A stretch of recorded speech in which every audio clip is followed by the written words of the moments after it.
What is up, guys? PieMuffin here, and we are back with our SAO Rising Steel video.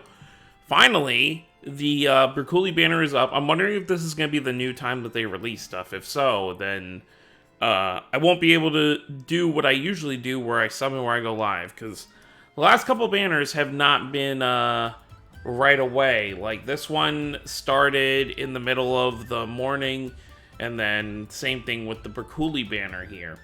It looks like there's no event to go along with Bercouli, but I'm not surprised because... And I know there's a lot of people that say, you know, Bercouli doesn't feel like a filler banner. I'm not saying filler because he's like a bad character. I'm saying filler because his unit, like what he is literally just ripped from the story mode. Like, the Bercouli you fight, where is it? The Bercouli you fight in Chapter 9, this is literally that Bercouli. He's not any different. His incarnate's exactly the same. I saw the animation. Like, it's literally just that Bercouli. That's what I mean by filler, because it's not like a brand new unit that they got, you know, ready to go. And honestly, his stuff isn't, other than his counter, you know, he's really not super impressive of a unit. So, I'm not saying Bercouli himself is a bad character. I'm just saying the unit that they put here is a filler character because it's already something that was in the game. It's not something like Cardinal and Yu-Gi-Oh, which are brand new characters that were probably made, you know, only recently. And the banner that comes after, essentially, they're baiting us. They want us to pull for Bercouli. That's why they give us a step 1 free, and then probably the next main banner will probably be something much bigger, you know, like, they could even go with the Terraria Leafa if they want to, since Memory Defrag is doing that. So that's all I was saying about this being a filler banner. Especially since it's only, I feel like the single character banners are not as valuable as the double character, because with this, you have a chance to get 2 characters, whereas this one, there's just 1 new character and everything else is just in the free pull. Or the unfeatured pull, not free. But let's look at what he does, and then we're going to see if they added anyone else to the banner. I really do like his level 80 artwork, though. You know, you get to see all the aura and stuff coming off of him and his sword. So he is a charge unit, which is pretty cool. So Kogetsu is his charge, slash attack strong on single enemy, lowers physical resistance by 20% for 1 turn, and incarnate charge 20%, pretty standard. Mountain Splitting Wave, slash attack extra strong on single enemy, incarnate break 25%. See, nothing really special here. I mean, it's nice to have that incarnate break for an assault ability, but other than that, it's like, okay. And Time Splitting Sword, raises physical resistance of all allies for 1 turn, casts counter when the enemy has been attacked by a non-elemental physical unit for 1 turn. That's the downside with this Time Splitting Sword. As opposed to the one you fight in story mode, who will counter anybody, Time Splitting Sword will only work against non-elemental enemies. So he's great for the current War of Underworld event, because there's a bunch of non-elemental enemies you can end up fighting. But in normal situations, when you're fighting anything else, any other element, he's really not that useful. He's just like another regular unit. So that's why he's really not that impressive overall as a character. I mean, if you like Bercouli, then by all means, you know, go all in if he's a character that you really like, because as we know with SAO, the females are more prevalent than the males. I mean, you can count on one hand how many characters we have, how many male characters we have in the summon pool. And then his Incarnate skill is Time Splitting Sword Air Slash. That's a very long name. Incarnate Slash on a single enemy deals added damage on enemies inflicted with continuous damage. He doesn't have that ability. So you would have to you would have to run someone else with him, because none of his abilities, unless I'm missing something here, unless counter counts as, no, that wouldn't, continuous damage, that wouldn't be it. So yeah, you'd have to run him with somebody else with that, so.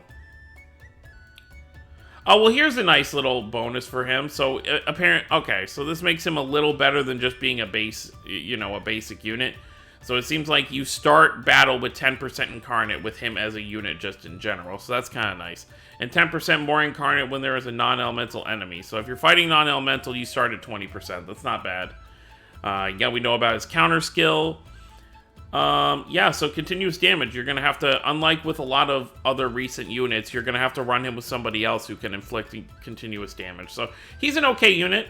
If you don't have a non-elemental character, then maybe he's someone you go for, but overall, I am not going to go in on this banner. Despite me really needing non-elemental characters, I'd feel much safer if there was a second non-elemental character on this banner, so I could have a chance to get 2 instead of just 1. So I will not be going all in on this. I'll just be doing the free multi here in a minute. But let's go ahead and look at the banner and see if they've added anybody. I forget what they left off at. Oh! I think Fanatio and Dakiro was the last one they add, but the Sinon, the first Solus that we got, the light attribute one, is now in the general pool, so that's pretty... We keep seeing this percentage get lower and lower because all the characters are... It's going to take forever to scroll down this page here in, like, a year. If they don't start diluting some of the units, you know, maybe we'll stop seeing starter pack Kirito and Yu-Gi-Oh at some point, but right now it seems like they're just going to keep adding to it.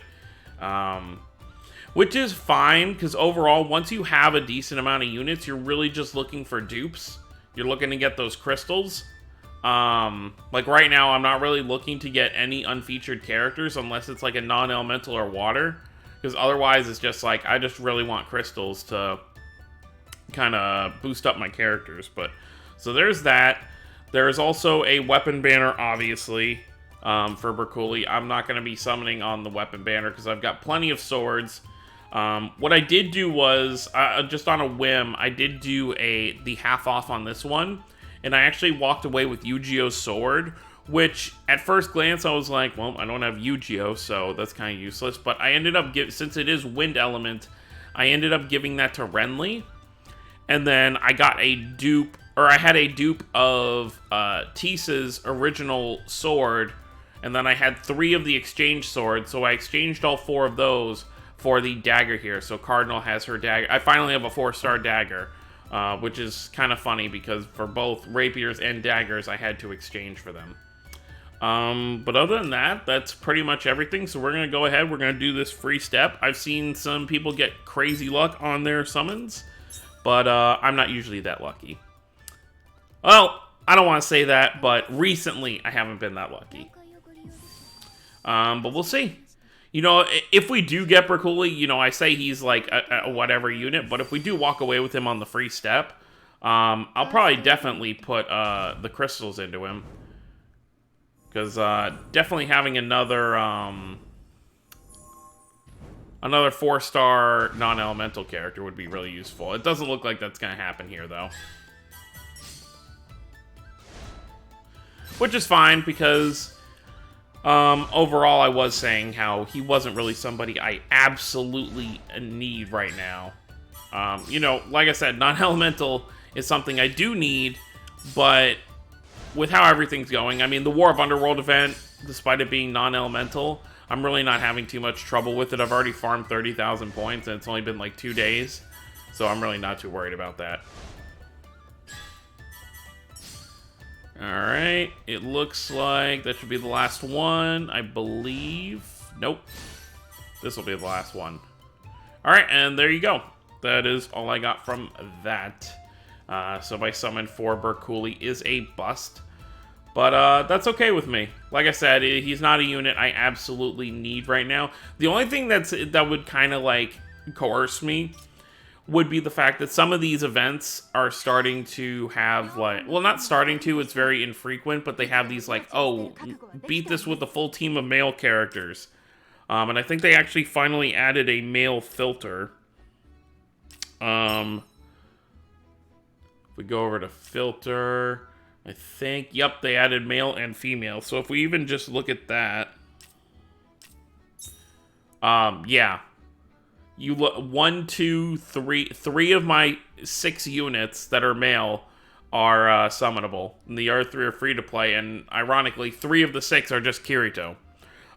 So that's kind of what SAO kind of deals with on a normal basis when it comes to that. Because I mean, you look at male compared to, I mean, look at that. You know what kind of game this is. And it's not even that I didn't summon for the male characters. There just aren't that many male characters in general. When you think about it, 90% of the 4-star male characters are just Kiritos. But it is what it is, you know. It's just one of those kinds of gacha games. I'm sure we'll get other characters. We'll eventually get a Klein and Aegil. Some of the male villains, because all the villains are male. And then, yeah, I think that's pretty much it. That's it for, like, the main characters in SAO that are guys. So then we'll just get a bunch of variants of them all. But yeah. Oh, and then obviously we'll get a, I can't even remember his name. It's Yuna and Eiji. Eiji, that's his name. We'll get an Eiji at some point, probably next year for the Ordinal Scale anniversary. But that's going to be it, guys. Let me know how your polls went down below if you did do any summons. Like I said, just be wary of what kind of banner we could see coming here in the near future. They're giving us a lot of currency, and I think that's bait to make a summon right now. And then they're going to release an even more hype banner here in a little bit. And last thing, like I said, it's not that Bercouli's a bad character. It's just his unit and his kit aren't really that special. So that's why I feel like he's bait. If you like Bercouli, then by all means go in and try and get him.